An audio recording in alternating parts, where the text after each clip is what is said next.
So, tell us about the wine at the wedding. Oh, yeah, well, as a matter of fact, I haven't been drinking any alcohol my whole early life. Whatever it was alcohol. I didn't drink it. Drank Coca-Cola, lots of them, in the gas station that I worked. I mentioned that before or not? Yeah. That I worked in the gas station? Yeah. Yeah, But you in any, were. Yeah. yeah, I didn't drink one. I drank 7 or 8 bottles of 6-ounce Coca-Cola bottles. But in any case, at the wedding, which is known to be a fact, and I knew it, but you get in there and you say a few prayers or whatever it is you're doing, and then they give you, at the end of the ceremony, you say, I do whatever it is to say you're married. They say, okay, we're celebrating, and they each have a glass of wine. So I took a little bit of sip for the first time in my life, threw it down the glass, and I crashed the glass, and the next thing I know, I had 5 kids. So I don't drink. From then on, I don't drink, even then. So, where did you go on honeymoon? It's a good question. I think we got in the car, and we decided we're going to go to the Yellowstone. If not Yellowstone, another one of that caliber. And we got to where it was, in a little cabin. We lived in that little cabin for several days. I'm not sure we went fishing or not. Mm-hmm. She's not here to tell me. Right. So anyway, we had a very nice time there. I'm not sure exactly how there was a lodge there, but we didn't go to the lodge. We had our own little cabin. Sure. They have cabins there. And I can't say exactly how eventful it was in the totality. We didn't know anybody. They didn't know us. And we just lived our life. And I'm trying to think of whether I actually got in a little boat, rented a boat, and we went out on the lake there. Because there was a lake, as I recall, where we were. But whatever it was, we decided to leave. So we came down the mountains, wiggling down the mountains, and we wound up in a little town in Nevada, Las Vegas. And we hung out there and had the rest of the honeymoon was right there. We spent the time in El Rancho, Vegas, Nice. If you remember that. It's since closed a long time ago, but in any case, at that time, that's where we were. And went to a show here and there, whatever it is we did. Think in terms of Vegas and what's happening there. We were doing some of that, what was going on. So, And I have a question for you. So, describe your business career after you were married. Start from okay, you're married, you come back from the honeymoon. How do you support the family that's going to arrive in the next few years? yeah, well, What I do you never. do? It's interesting to note that as planners go, I'm not, and didn't, and I don't know why I thought. Didn't think about it at all. I just knew this is what I'm going to do, and this is what it is. And since I knew I was in real estate at the time, I had passed the test with your mother's help. We sat in the park and we sat there, and I studied the test, and I passed it, and I became a real estate broker, which is really, you got nothing when you do that. All you got is whatever's in your head and how to go make a living, go do something. How do you do it? Because all the lessons in the tests and all the information to become a broker, or in this case, a real estate salesman, you couldn't become a broker until you've been a salesman for 2 years. So what do you do then? At that point in time, you have nothing at all to help you do it. So your mom went to work. I had no objection to that. I mean, I was trying to make a living in real estate. That was attempting at that point in time. She went to work she was a legal secretary. And she could do pretty well at it, knew what she was doing, and wonderful lady. She could really handle what was necessary to be done. And so then, by the way, at that moment in time, you know where we were living? We were living in Grandpa Frankel's 24-unit apartments. A little apartment that has one room with a pull-down bed and a kitchen off to one side, bathroom off the other side, a TV tray with a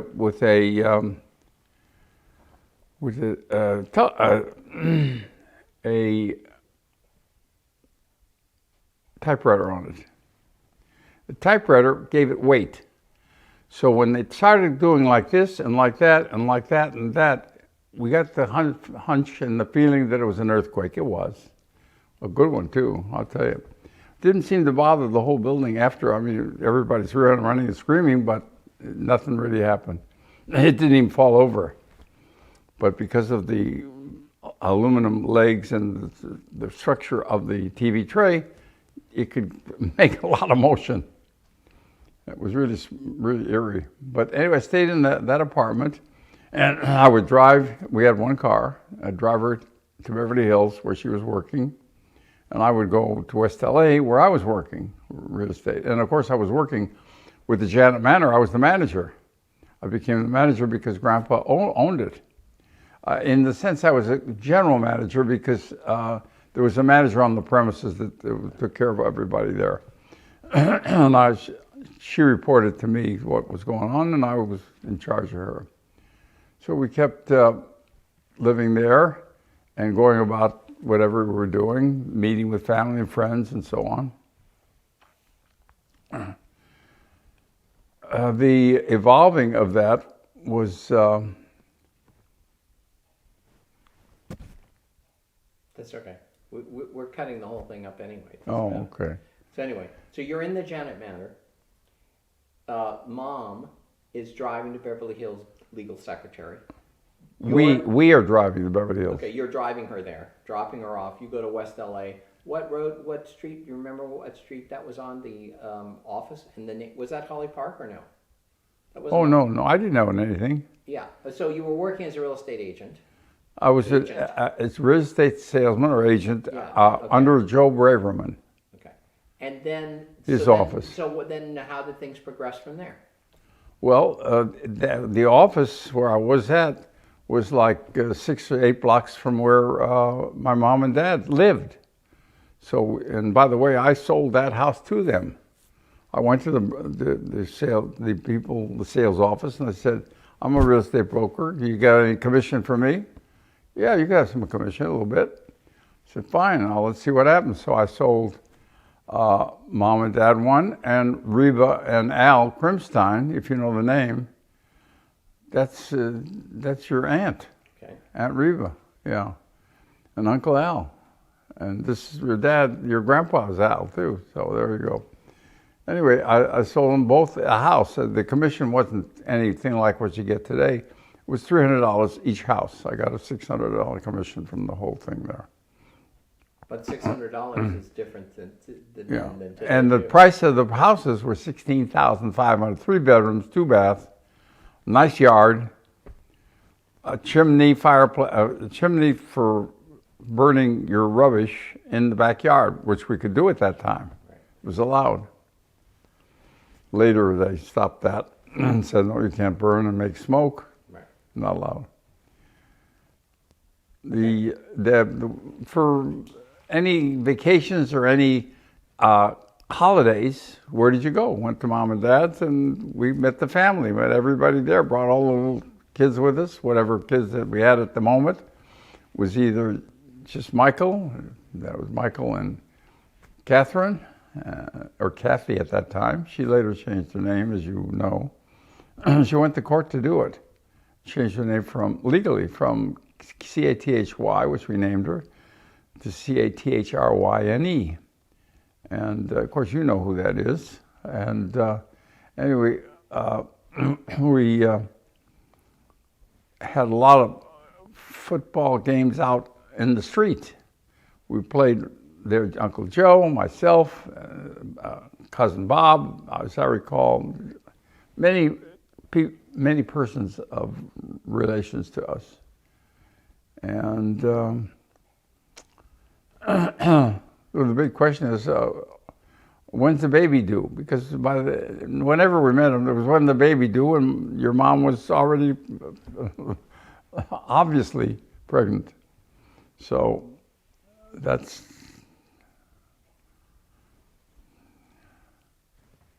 Okay. So there you are. You're at the Janet Manor. You're playing football in the streets. You sell your father and your uncle a house. Okay. And my mom, your wife, is pumping out babies. And then at some point you move to Gardena, right? Nope. Okay, where do you move?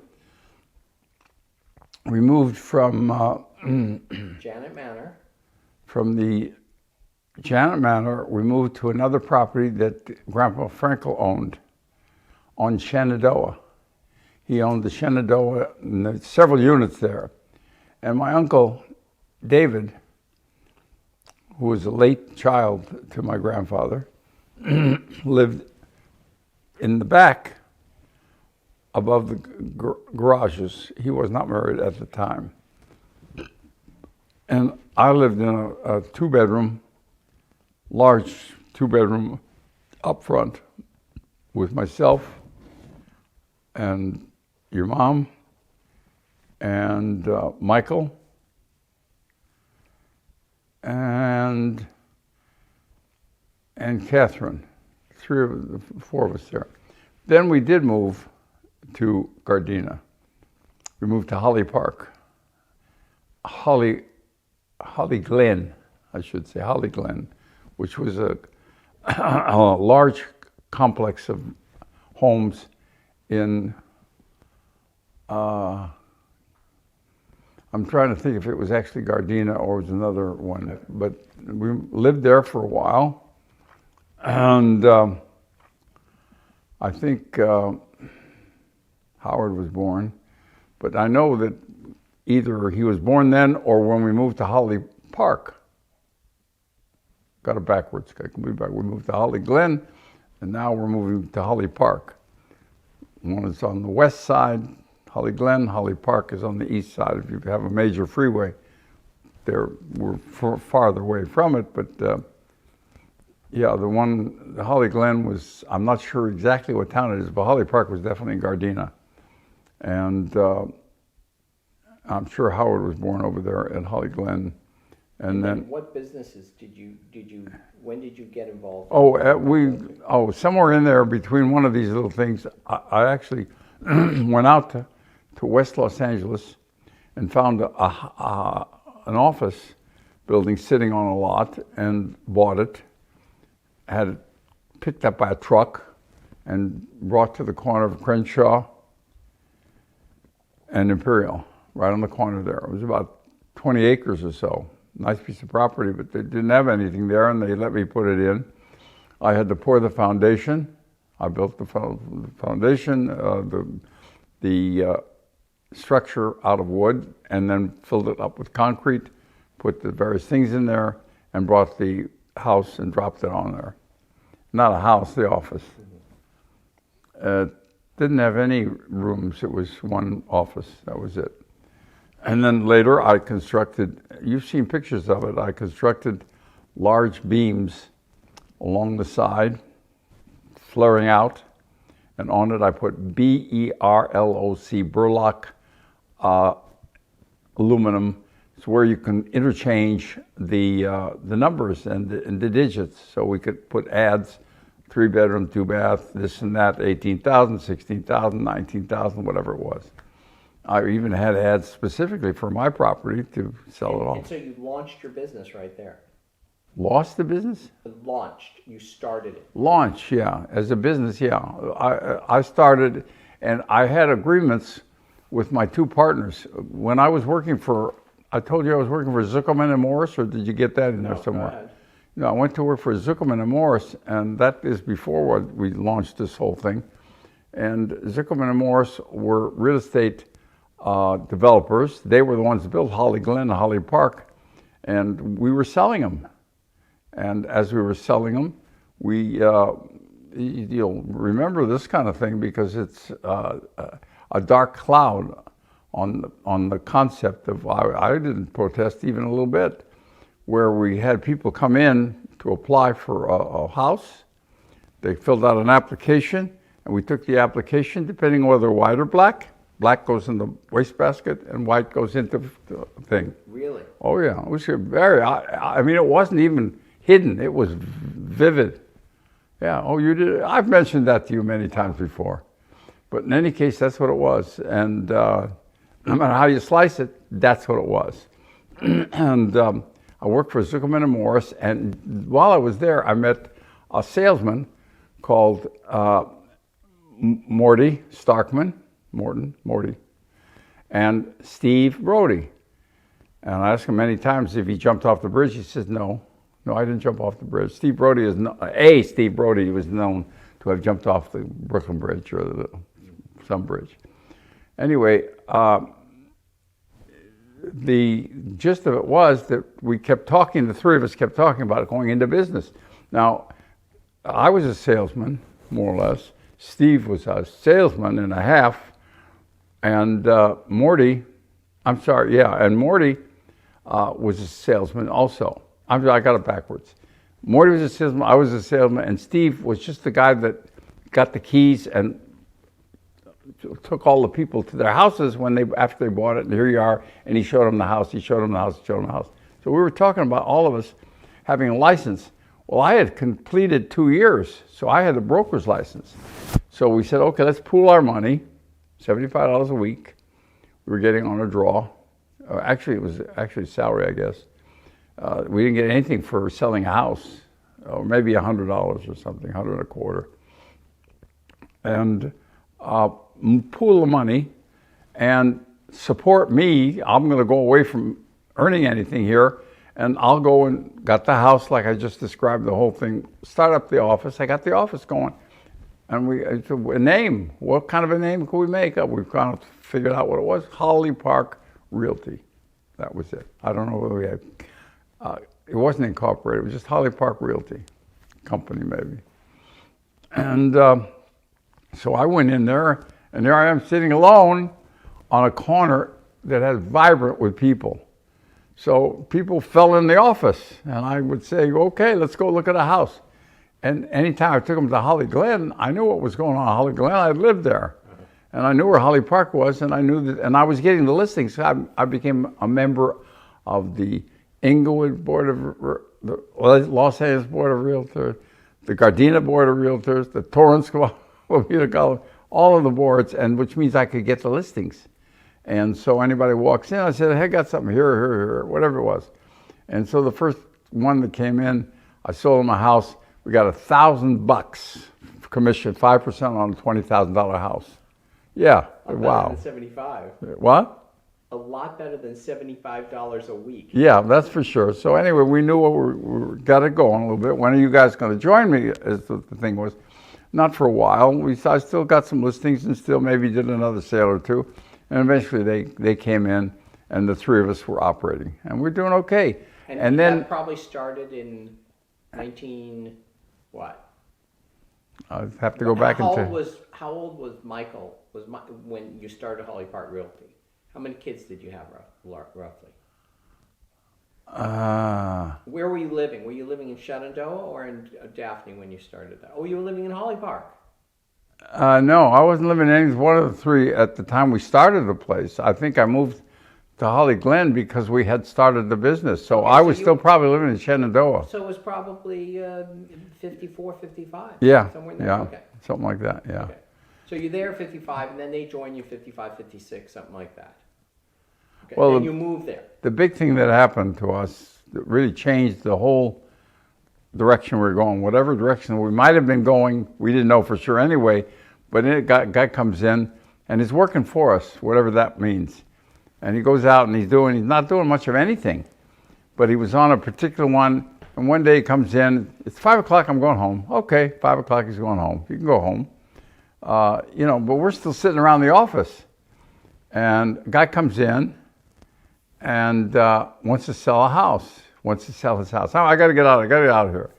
So Steve goes with his butcher knife. He goes out to see this guy. And the next thing I know,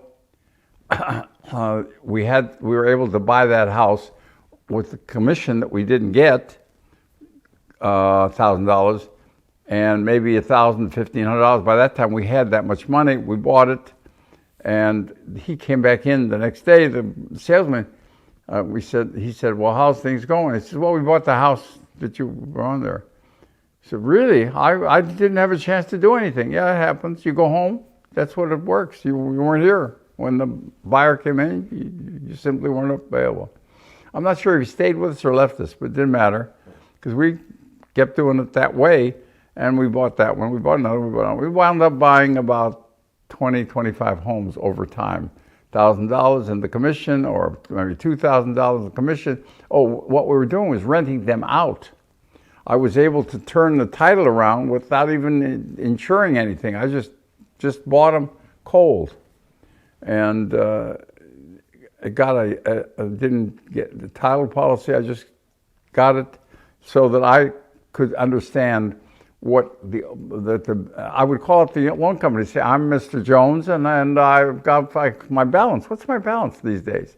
You remember my balance? Fine. I know what it was. I know what I'm paying the guy, and this is what it's going to cost me. That's fine." And I just did it cold, and worked out fine. Like I say, I bought a lot of them, and the loan companies that were on there never knew me. Never. You just paid. All they know is they got paid, because otherwise they'd take it away from whoever owned it. I don't think you get away with that anymore. It changed quite a few years later. Now, but how many homes did you own at once that were rentals? I would say close to 20 of them, I think, yeah. Pretty close to that. So there you are. In the meantime, like, I lived in Holly Glen. I moved to Holly Park. And the Jewish people I knew were in Holly Park, basically. And I mentioned Jewish because I'm not leaving. This is a wonderful place. I like it. I love it. I said, "See, hey, it's changing. The ethnicity here is changing." "Oh, they couldn't get me out. I'm going to stay like that." And the first couple of black people moved in, they were gone that quick. Didn't want any part of that. There were Negroes coming in, blacks coming in to break it, so they could get in. Once they got them flight, they got a scary flight, and people left. There was homes available for sale. Mm-hmm. And the brokers encouraged it. "Hey, we got some business here, commission business." They'd sell and buy. I stayed over a little long, but eventually I sold them all off. Not sold them all off. What happened was Steve and Morty and myself, we got along pretty well. But at one point, Steve and I, whether it was right or wrong, we joined together to say, "Morty, you're not working hard enough. So we're going to kind of take over and run the thing." And it took a long time before we finally settled with Morty and said, give him his share. Right. But we did eventually. And when was that? What year you think? Yeah. But was it 4 or 5 years in, 7 years in, something like that? Okay, so then you have your real estate business. You're now. By the way, I owned a motel in the transition between Steve and Morty and myself. Steve, Morty, and myself. We wound up splitting everything off. I wound up with. Was it Amber Motel? Yep. Say that. What? What was the name of the hotel? The hotel was Forever Amber. Amber Hotel. Amber Hotel. Yeah. And I remember that. So sure you do. It must have been. Yeah, and you remember Grandpa Marv was sick. Yeah. Very sick. In fact, we almost didn't go. We got the trailer going. We got everything going like that. In fact, I think we were parked at the motel, and we finally said, "Well, we got it." He was mad as blazes, Grandpa Marv. He says, "Why are you staying around here when you can go on that vacation?" We stayed an extra week or two when we had planned to leave. Finally, your mom said, "Okay, we can go." It was her dad, as you know, right. My father-in-law. And so we went, and he survived that. He didn't die then. Right. But he wasn't in good shape. Right. So anyway, we went, and we had a nice trip. And we might have been to Yellowstone. Right. We were going in every direction. Right. We had the trailer, I know, by that time. This was not Palm Springs. Yeah. Your mom said, never again after Palm Springs. She didn't like it. She was working harder than she did when we didn't go vacation. She didn't call it vacation. But she got things organized to where she could. We had a neat thing when we traveled on vacation. We had the trailer, and the car, big, long. It would be an SUV today, but it was a station wagon with a hotspot. I notice you're laughing. You remember the hotspot? I'm on the hotspot. Move away.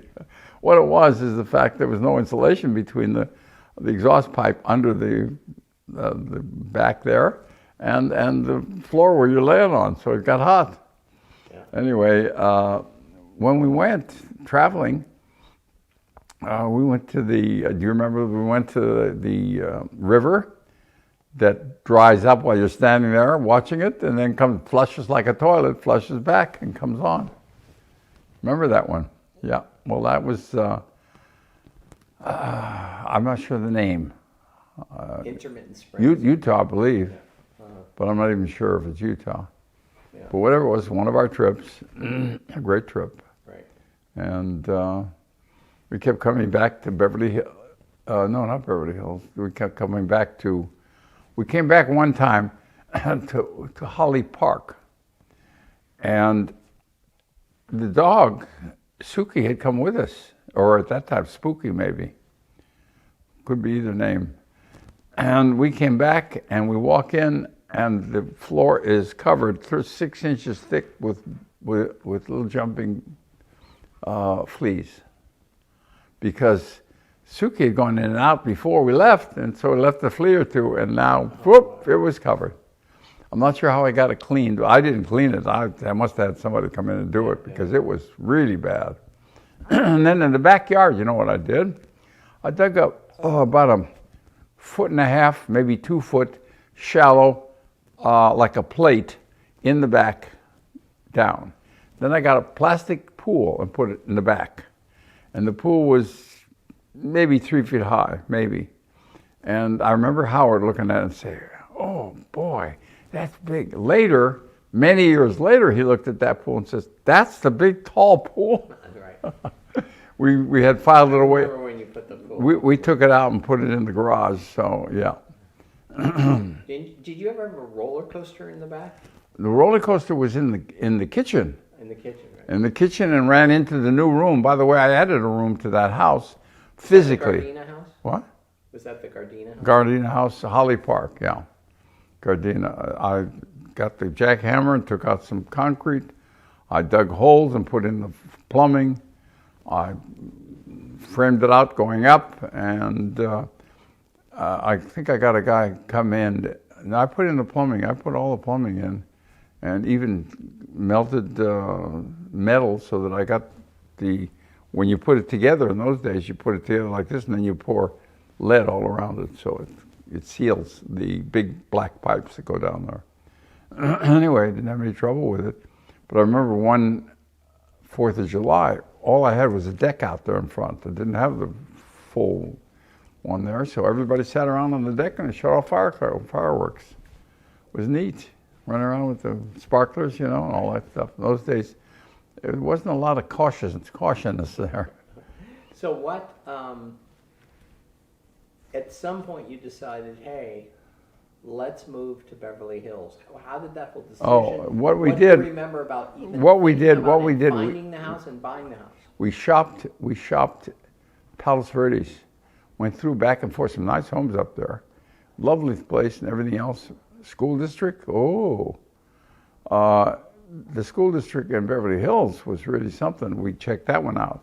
It was terrific. And the only matching school district to Beverly Hills was Schuylkill or something like that in New York. It's the home of IBM. And so we were going to go either to over there or to over here. Which is farther, from Holly Glen or Holly Park to get to Beverly Hills, or Holly Park to get to New York?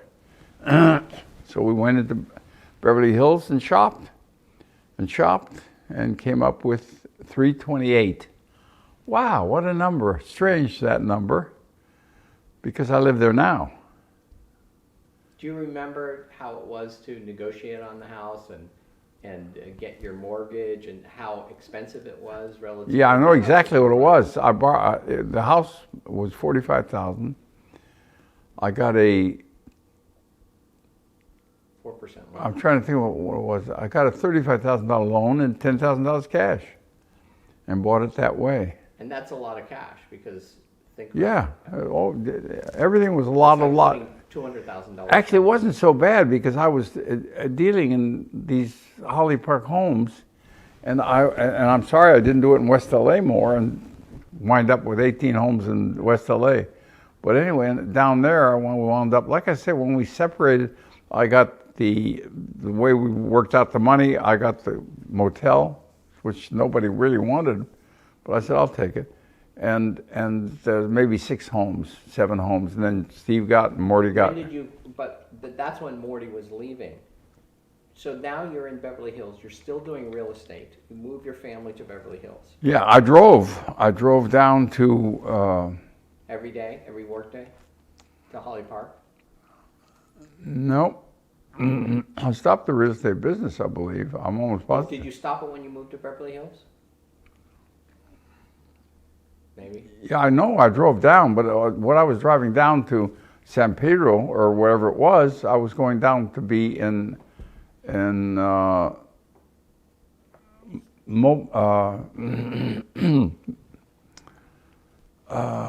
moving homes, mobile homes, Okay. motor homes. Motorhomes even before Winnebago?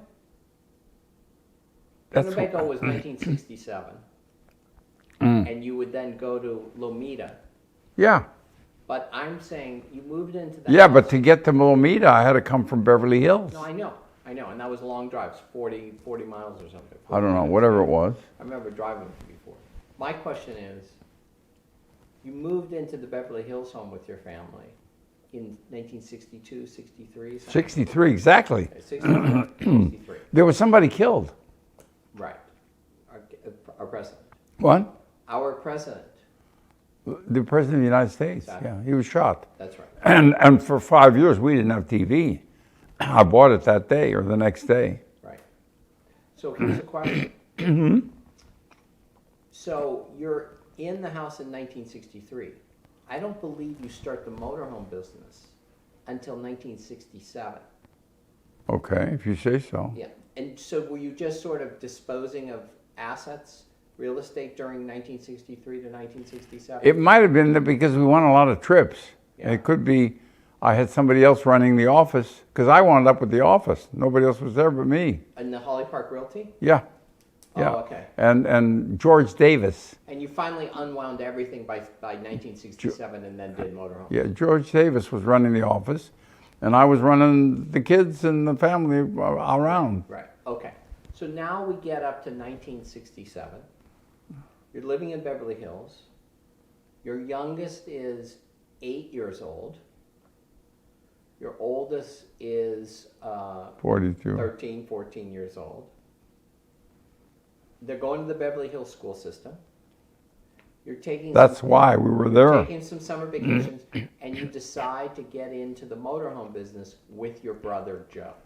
Right. Tell us about that decision, and then the early days of that business. Well, he wanted to rent. We were going to go on a trip, and he wanted to rent a thing in a motorhome. And it turned out that it sounded like a good business to be in because they were charging, it seemed like a lot of money, and you could buy the motorhomes.